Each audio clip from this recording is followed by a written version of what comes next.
नमस्कार दोस्तों, स्वागत है आप सभी का हमारे चैनल वर्कअप सीएससी में। दोस्तों, मैं आज आप लोगों को इस वीडियो में बताने वाला हूं कि यदि आपकी सैलरी अंतिम सैलरी रिटायरमेंट के समय 50,000 रुपये रहता है तो आपके रिटायरमेंट के टाइम पे आपको 1 लाख रुपये पेंशन प्राप्त कर पाएंगे आप। लेकिन इसके लिए आपको दो चीज़ जानना जरूरी है। पहला एनपीएस और यूपीएस। इसके खेल को अगर समझ गए ना आप तो आपको रिटायरमेंट के टाइम पे आप 1 लाख रुपये आराम से पेंशन प्राप्त कर सकते हैं। इस चीज़ को लोग समझते नहीं है। लोग जब तक लोग समझेंगे नहीं तो उनको भाई प्राप्त कैसे होगा। आधा वीडियो देखेंगे, शुरू का वीडियो देखेंगे, दो चार कमेंट करके निकल जाएंगे, उल्टा सीधा कमेंट करके निकल जाएंगे, पूरा वीडियो को समझेंगे नहीं। जब तक आप पूरा वीडियो को समझेंगे नहीं तब तक आपको इसका लाभ नहीं मिलेगा। तो वीडियो को पहले आप समझिए, फिर आप लास्ट में वीडियो समझने के बाद आपको अगर कमेंट कीजिए कि भाई नहीं, सही में आपने गलत बताया या सही बताया। ज़्यादातर लोग मैं देख रहा हूँ यही कर रहे हैं कि वीडियो को मेरा पूरा समझते नहीं है। शुरुआती के तो दो चार लाइन सुनते हैं और अपना कमेंट उल्टा सीधा करके निकल जाते हैं। फिर मेरा कोई प्रॉब्लम नहीं, आप जितना उल्टा सीधा लिखना कमेंट लिखिए, मेरे कोई प्रॉब्लम नहीं है। आप बिल्कुल फ्रीडम है मेरे बारे में, आप अच्छा बात भी लिखिए, बुरा बात भी लिखिए, मैं सब कुछ में एक्सेप्टेबल है मेरे लिए, क्योंकि इससे मुझे सीखने के लिए मिलता है। अगर आपको इसका फ़ायदा लेना है तो आपको इस वीडियो को पूरा अंत तक देखना पड़ेगा, क्योंकि मैं बीच में डायरेक्ट आपको वो चीज़ फॉर्मूला बता नहीं सकता है। उसका एक तरीका होता है कि पहले आपको थोड़ा सा भूमिका देना, उसका बेसिक चीज़ बताना, फिर आपको तरीका बताना। डायरेक्ट आपको मैं तरीका बता दूंगा, बेसिक चीज़ बताऊँ नहीं तो आपको बिल्कुल समझ में नहीं आएगा, आपको वो बिल्कुल फर्जी लगेगा और फ्रॉड लगेगा। तो चलिए मैं वीडियो को शुरू करता हूँ। और सबसे पहले जानते हैं कि यूपीएस, उसके बाद जानेंगे एनपीएस, और फिर मैं बताऊंगा उसका तरीका कि कैसे आपका यदि अंतिम सैलरी 50,000 रुपये रहता है तो आप 1 लाख रुपये पेंशन आराम से प्राप्त कर सकते हैं। केंद्र सरकार ने बीते शनिवार को यूनिफाइड पेंशन स्कीम का ऐलान किया था। ये सबको पता ही है, जिसको नहीं है वो भी ये जानकारी ले लें कि शनिवार को यूनिफाइड पेंशन स्कीम का ऐलान हो गया था। और मंगलवार को वित्त मंत्री निर्मला सीतारमण ने साफ किया कि यूपीएस बिल्कुल अलग है। उन्होंने उम्मीद जताते हुए कहा कि ज़्यादातर राज्य इसे अपनाएंगे। केंद्र सरकार ने बीते शनिवार को एक बड़ा ऐलान करते हुए यूनिफाइड पेंशन स्कीम लॉन्च करने का ऐलान किया है। पहले इसे एनपीएस और ओपीएस के बीच का रास्ता माना जा रहा था, लेकिन शनिवार को वित्त मंत्री ने साफ किया कि एनपीएस से अलग और बेहतर है। अब लोगों के मन में सवाल यह है कि आखिर ऐसा कैसे हो सकता है। आइए कैलकुलेशन के जरिए समझते हैं कि अगर किसी की सैलरी 50,000 रुपये महीने है तो फिर उससे यूपीएस के जरिए एनपीएस से ज़्यादा पेंशन हासिल हो सकता है। यूपीएस में क्या है खास, पूरी कैलकुलेशन को समझने के लिए सबसे पहले ये जान लेना जरूरी है कि आखिर सरकार की ओर से पेश की गई यूनिफाइड पेंशन स्कीम में खास क्या है जो इसे एनपीएस से अलग बनाती है। तो बता दें कि पूरी पेंशन तभी मिलेगी जब किसी कर्मचारी ने 25 साल तक नौकरी पूरी कर ली है। ये मैं पहले भी वीडियो में बता चुका हूं और दोबारा इसलिए बता रहा हूं कि कोई व्यक्ति अगर नया पहली बार हमारे वीडियो को देख रहा है उसको भी इसकी जानकारी हो जाए, क्योंकि जब तक मैं बेसिक चीज़ नहीं बताऊंगा तब तक आपको कैलकुलेशन जो करके मैं सिखाऊंगा वो आपको नहीं समझ में आएगा। तो बहुत सारे लोग हमारे वीडियो देख चुके हैं तो उनको मतलब ये लग रहा हो कि भाई बोर हो रहा हूँ, लेकिन बोर होने की जरूरत नहीं। आप बस थोड़ा धैर्य बनाए रखिए, इस चीज़ को समझ लीजिए, फिर आगे आपको भी समझ में आएगी। तो मैं ये चीज़ उसके लिए बता रहा हूं जो हमारे वीडियो को पहली बार देख रहा है। पेंशन की रकम अंतिम 12 महीने की एवरेज बेसिक सैलरी का 50% होगी। इसके अलावा यूपीएस में मिनिमम एश्योर्ड पेंशन का भी प्रावधान है। इसके तहत 10 साल की नौकरी करने पर कम से कम 10,000 रुपये महीने पेंशन पक्की हो जाएगी। यूपीएस में फैमिली पेंशन कैटेगरी में कर्मचारी की मृत्यु होने पर पेंशन का 60% उसके परिवार को दिया जाएगा। इन सभी पेंशन के साथ महंगाई राहत यानी कि डीआर का भी लाभ मिलेगा। डीआर एक नया टर्म आ गया है, पहले डीए के नाम से जानते थे, डियरनेस अलाउंस, महंगाई भत्ता। अब एक नया टर्म इसमें जोड़ा गया है, डीआर।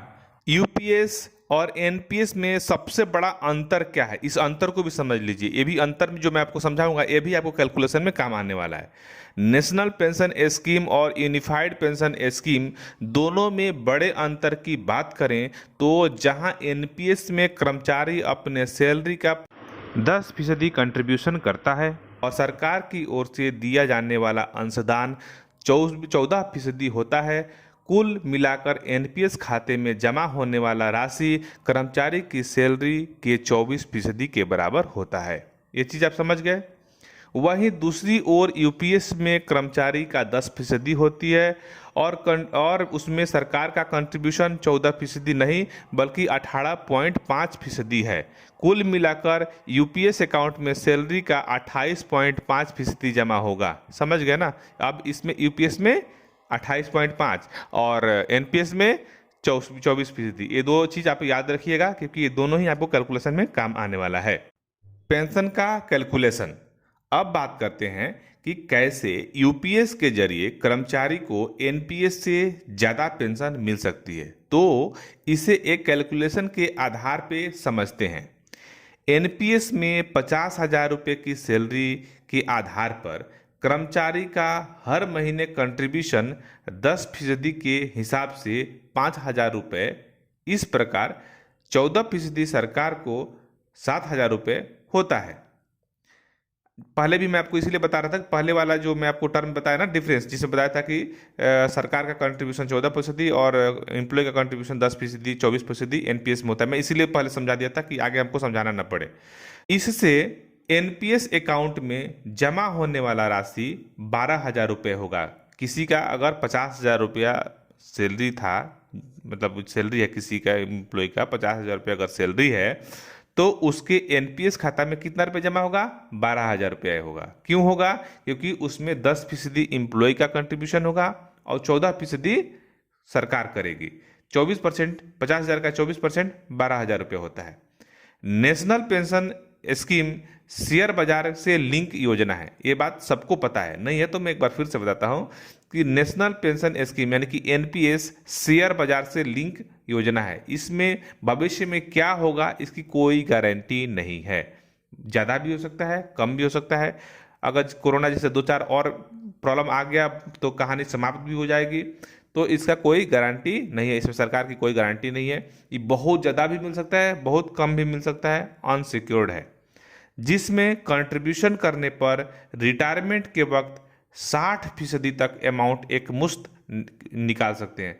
एक यूजर ने मुझे कमेंट भी किया था कि हम एनपीएस से क्या पैसे निकाल सकते हैं।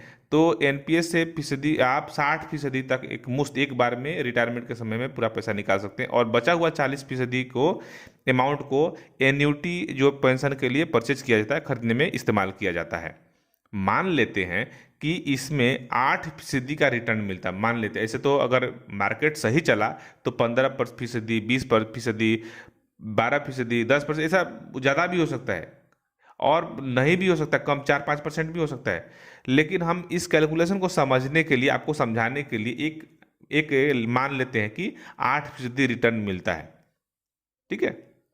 और जमा में सालाना 3% की बढ़ोतरी होती है। 3% की बढ़ोतरी क्यों होगी? क्योंकि आपका जो है साल में इंक्रीमेंट होगा ही, महंगाई भत्ता मिलता ही है। तो इस प्रकार से आपका सैलरी बढ़ेगा, तो सैलरी जब बढ़ेगा तो उसका 10% बढ़ेगा, तो आपका इसका एनपीएस भी ज़्यादा कटेगा, सरकार भी ज़्यादा उस तरह के हिसाब से जमा करेगी। तो मान लेते हैं कि 3% हर साल आपका बढ़ता है और एन्युटी पर 6%, जो एन्युटी आप खरीदेंगे उस पर 6% का रिटर्न अगर मान लीजिए मिलता है, तो फिर आप 35 साल में एनपीएस में कुल फंड 3,59,01,414 रुपये हो रहा है, जमा हो रहा है। इसमें से 1.43 करोड़ रुपए के आसपास की एन्युटी खरीदनी होगी, क्योंकि 40% आपको खरीदना होता है और 60% आप उठा सकते हैं। इस हिसाब से आपको हर महीने पेंशन के रूप में आपको 77,000 रुपये मिलेंगे। समझ गए ना। सैलरी कितना था आपका रिटायरमेंट के टाइम में? 50,000, और कितना मिल रहा है? 77,000 रुपये पेंशन आपको लगभग मिल रहा है। बता दें कि मार्केट लिंक होने के चलते रिटर्न ये 77,000 से बढ़ के 1 लाख, 1.5 लाख, 2 लाख भी हो सकता है और घटकर ये 20,000, 25,000, 10,000 भी हो सकता है, क्योंकि ये मार्केट लिंक्ड है। आपको पता होना चाहिए कि जो एनपीएस होता है ये मार्केट लिंक्ड है, ये कोई गारंटेड पेंशन योजना नहीं है। अब ऊपर वाला कैलकुलेशन तो आपने समझ लिया होगा। अब मैं आपको बताता हूं कि 50,000 आपका सैलरी अगर होता है रिटायरमेंट के टाइम पे, तो आपको 1 लाख रुपए कैसे पेंशन मिलेगा। अब आपको असली खेल समझ में आएगा क्योंकि ये जब अभी तक जो आपने देखा ये सब कुछ इसका एक जो है रॉ डेटा था। रॉ डेटा इकट्ठा करने पे जब उसको कैलकुलेशन करेंगे तब उसका जो असली रिजल्ट है वो रिजल्ट आपको पता चलेगा। तो अब आपको असली कैलकुलेशन मैं आपको समझाने जा रहा हूँ, तो बिल्कुल आप ध्यानपूर्वक इस कैलकुलेशन को समझिएगा। वहीं यूपीएस में खाते का पूरा फंड सरकार के पास रहेगा। समझ गए ना? पूरा का पूरा फंड कहाँ रहेगा? सरकार के पास रहेगा। इसके बदले कर्मचारी को हर 6 महीने की सर्विस पूरा होने पर सैलरी का 10% एक मुश्त दिया जाएगा। एक बार मैं फिर से समझा देता हूँ, नहीं समझ में आया होगा तो। वहीं यूपीएस में जो नया यूनिफाइड पेंशन स्कीम निकला है उसके तहत अगर कोई कर्मचारी पेंशन स्कीम में जुड़ता है तो खाते का पूरा फंड सरकार के पास रहेगा। इसके बदले कर्मचारी को हर 6 महीने की सर्विस पूरा हो जाने पर सैलरी का 10% एक मुश्त दिया जाएगा। 35 साल की नौकरी पूरा होने में 70 छमाही होती है। 70 छमाही होती है। औसत सैलरी 50,000 रुपया अगर के हिसाब से हम कैलकुलेशन करके देखें तो हर 6 महीने के लिए 30,000 रुपया मिलता है। इस तरह से 60 साल पूरा होने पर कुल 21 लाख रुपए एक मुश्त मिलेंगे। कैलकुलेशन करके देख लीजिए, हर 6 महीने पे 30,000 रुपये, 70 छमाही आएंगे तो 30 × 70 कर लीजिए, 7 × 21 है ना, 21 लाख रुपए मिलते हैं। हालांकि सैलरी में बढ़ोतरी के साथ ये रकम भी बढ़ती जाएंगी। इसके अलावा पेंशन आखिरी 12 महीने के औसत बेसिक सैलरी की 50% होगी। अगर जिन्होंने बीच में वीडियो छोड़ के भाग गए होंगे, जो पूरा वीडियो नहीं देखा होगा, ये बात तो उनको समझ में नहीं आएगी। वो तो पहले ही 2-4 कमेंट उल्टा सीधा करेंगे और निकल जाएंगे। तो मैं इसीलिए कहता हूँ आप लोग वीडियो को पूरा देखिए, और आगे भी मैं आपको कुछ बताने वाला हूँ। अब यहीं से भी आप बहुत सारे लोग होंगे निकलना कोशिश करना, मत निकलिए। अभी मैं आपको और मेन बात तो और बताने वाला हूँ मैं। 35 साल की सर्विस का कैलकुलेशन करें तो शुरुआती सैलरी 50,000 रुपये है, और मान लिया जाए कि सर्विस की आखिरी 12 महीने आते आते आपकी बेसिक सैलरी 1 लाख रुपए हो जाती है, तो फिर आपकी पेंशन 50,000 रुपये प्रति माह होगी। फिक्स है, क्योंकि 50% मिलने वाला है। इसमें तो कोई मार्केट का कोई गारंटी नहीं कि मार्केट बढ़ गया तो बढ़ जाएगा, घट जाएगा तो घट जाएगा, ऐसे तो कहानी नहीं है। आपको तो सरकार राइटिंग में दे रही है कि आपका जो अंतिम बेसिक सैलरी होगा उसका 50% आपको पेंशन के रूप में प्राप्त होगा, और आपके गुजर जाने पे आपके परिवार को पारिवारिक जो फैमिली पेंशन है वो आपके पेंशन का 60% मिलेगी, प्लस उसमें डीआर भी, महंगाई भत्ता भी इंक्लूड होगी। ठीक है, इसमें फिलहाल इसके हिसाब से 50% महंगाई भत्ता के राहत जोड़कर देखा जाए तो कुल पेंशन 1 लाख रुपए होती है। समझ गए ना? इसमें अगर 50% महंगाई भत्ता अगर जोड़ देंगे तो आपको करीब करीब 1 लाख रुपए बनती है। ऐसे में देखा जाए तो यूपीएस में एनपीएस की तुलना में ज़्यादा पेंशन हाथ में आएगी। ये जल्द रिटायर होने वाले के लिए बेहतर है, लेकिन उन्हें एनपीएस की तरह निवेश के जरिए मिलने वाला रिटर्न नहीं मिलेगा। दूसरा इसमें भी है कि यदि कोई यूपीएस में आता है तो एनपीएस की तरह जो निवेश में रिटर्न मिलता है वो रिटर्न इसमें आपको नहीं मिलेगा, लेकिन इसमें पेंशन की गारंटी है। तो डिसाइड आपको करना है कि ये आपको एनपीएस चूज करना है या यूपीएस चूज करना है। मैंने आपको क्लियर कट बता दिया कि किसमें क्या लाभ है, क्या प्रोसेस है, क्या तरीका।